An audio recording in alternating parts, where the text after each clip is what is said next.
മഞ്ചേശ്വരത്തുകാരുടെ രാഷ്ട്രീയ ബോധ്യം ഒന്നുകൊണ്ട് മാത്രമാണ് നിയമത്തിന് മുമ്പ് കേരളത്തിലൊരു താമര വിരിയാൻ.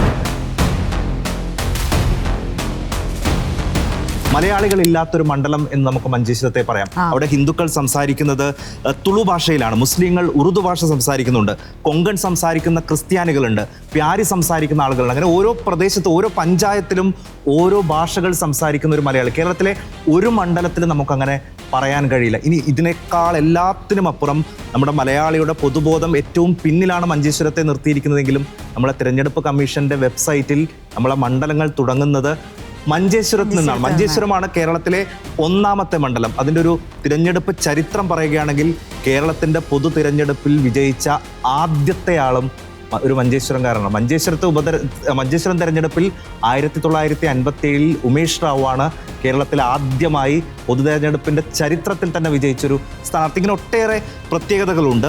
പക്ഷേ ഇത്തവണ നമ്മൾ മഞ്ചേശ്വരത്തേക്ക് നോക്കുന്നത് റോഷ്നി, BJP അവരുടെ അക്കൗണ്ട് മഞ്ചേശ്വരത്ത് ഇത്തവണ തുറക്കുമോ എന്നുള്ളതാണ്. കഴിഞ്ഞ തിരഞ്ഞെടുപ്പുകളിലെല്ലാം ഒരു നെക്ക് ടു നെക്ക് ഫൈറ്റ് നടന്ന ഒരു മണ്ഡലമാണ് മഞ്ചേശ്വരം. പക്ഷേ മഞ്ചേശ്വരത്തുകാരുടെ രാഷ്ട്രീയ ബോധ്യം, ഞാൻ അങ്ങനെ അടിവരയിട്ടിട്ട് പറയും, മഞ്ചേശ്വരത്തുകാരുടെ രാഷ്ട്രീയ ബോധ്യം ഒന്നുകൊണ്ട് മാത്രമാണ് നിയമത്തിന് മുമ്പ് കേരളത്തിലൊരു താമര വിരിയാത്തത്.